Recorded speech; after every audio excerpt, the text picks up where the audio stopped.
Okay, so the move to Ghana happened from meeting my husband now. He was, visiting in Ethiopia, and we met, yeah, in Ethiopia, and we traveled together to Tanzania. It was so easy for me to say, yes, I'm following you to Ghana. He asked me to be his wife, and I was like, yes. The best part of living in Ghana is having that, seafront that I can go to the beach, yes, and it's sunny most of the year round. I got the hot sun, I got the.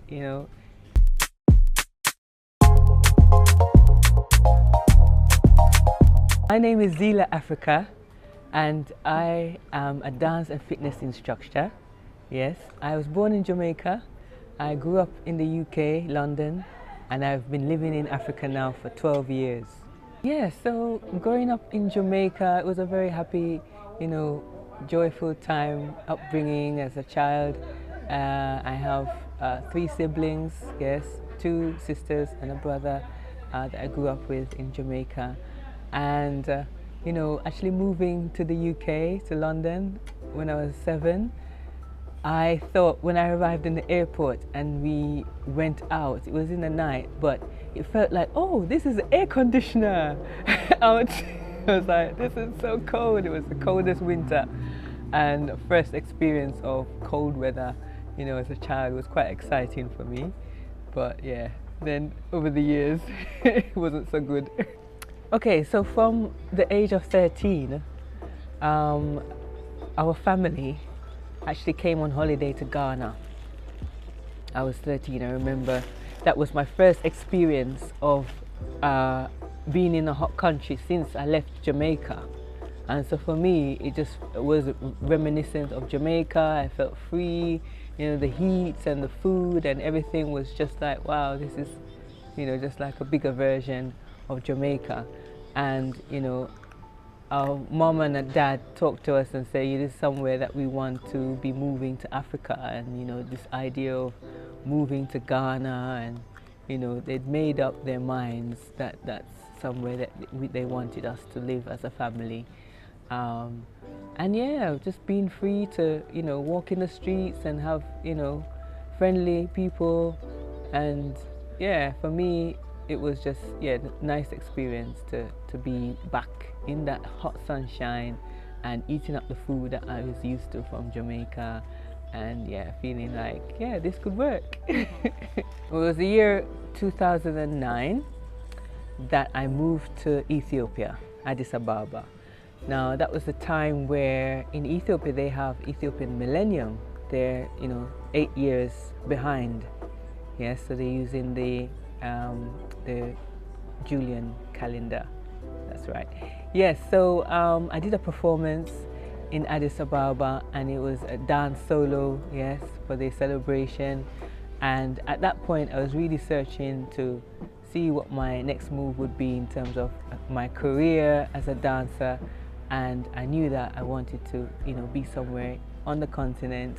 And Ethiopian people were very welcoming. It was a very, vibrant time, the celebration. And I really was longing for that nice energy and positive energy. So yeah, I took one summer and did a lot of interviews for different schools and colleges, universities, and yeah, everybody wanted me to come on board. So I was just left with all these choices, and it was really nice for me to have that and say, yes, this is it now. I'm moving to Ethiopia. So I lived in Ethiopia for 10 years, and yeah, looking back, I think I spent half of the time really, trying to get further in what I wanted to do as a dance artist. It took a lot of patience because people are not familiar with this kind of modern dance, and especially when I'm coming up with new ideas for creating work and new ideas that they've never heard of. People are not so receptive to new things, so it took a longer time to get going, that pace. But as long as I kept to it, I made up my mind that this is what I wanted to do, then slowly people start to appreciate what you do, and it's just about being in the right place to have the exposure to giving people the a sense of who you are and what you're doing. So it it took some time to get to where I thought I would be when I first arrived. Okay, in the country, but yeah, I think 10 years went by pretty fast. Yeah, for me, Ethiopia had a lot of traditional like holidays. They would celebrate, like today is Ethiopian New Year on September 11th. And a lot of the times, because of the holidays and working in a school, you celebrate the holiday, in that environment. And yeah, I think I was really very relaxed. I felt at home because there was a community in Shashamane. It's a Rastafarian community. There's land given to people from the West, from diaspora, black peoples of the world. And so I found that there was a lot of Jamaicans living in Shashamane. There would be a lot of Jamaicans who brought fruits and vegetables that we grow in Jamaica. And so, the community there, eating the food there, and, having restaurants with Jamaican food, just having that community was quite strengthening, to be able to go to a place and have, those things available, people who even from the UK. And I felt that definitely was the highlight.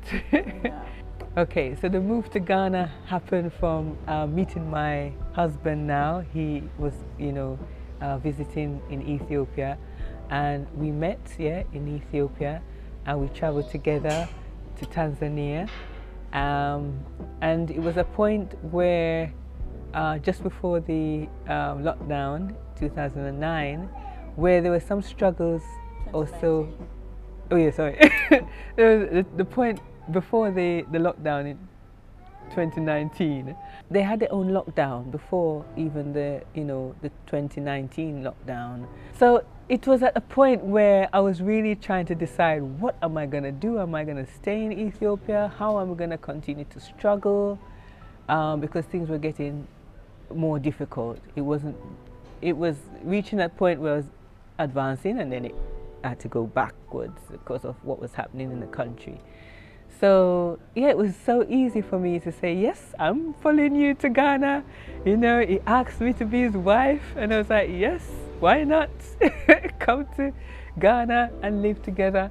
It wasn't a hard thing to decide on where to live, first of all, together. And so I just moved. I visited Ghana first, as I went there a few times before, meeting my partner. And then we decided that he was able to we lived in Accra, where we are living now.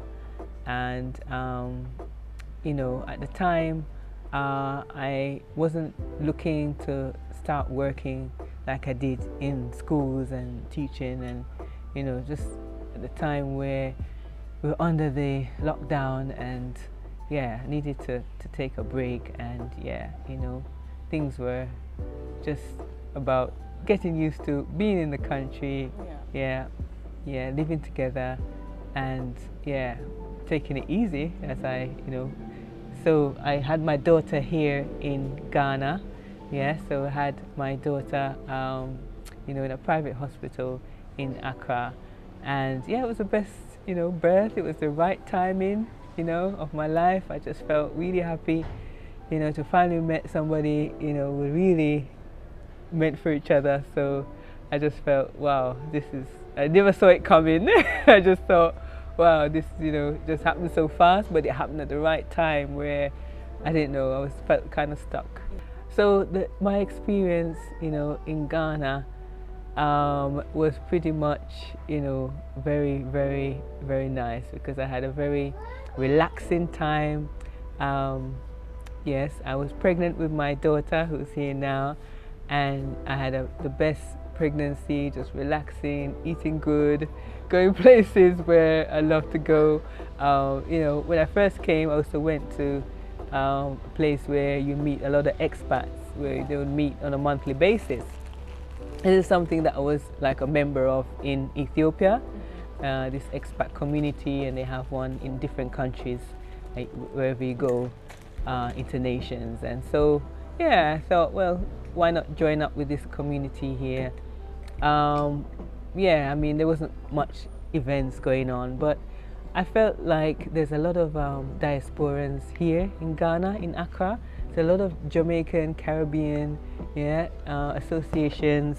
There's a lot of, it's quite very diverse, in, expats, and yeah, it was a very well looked after.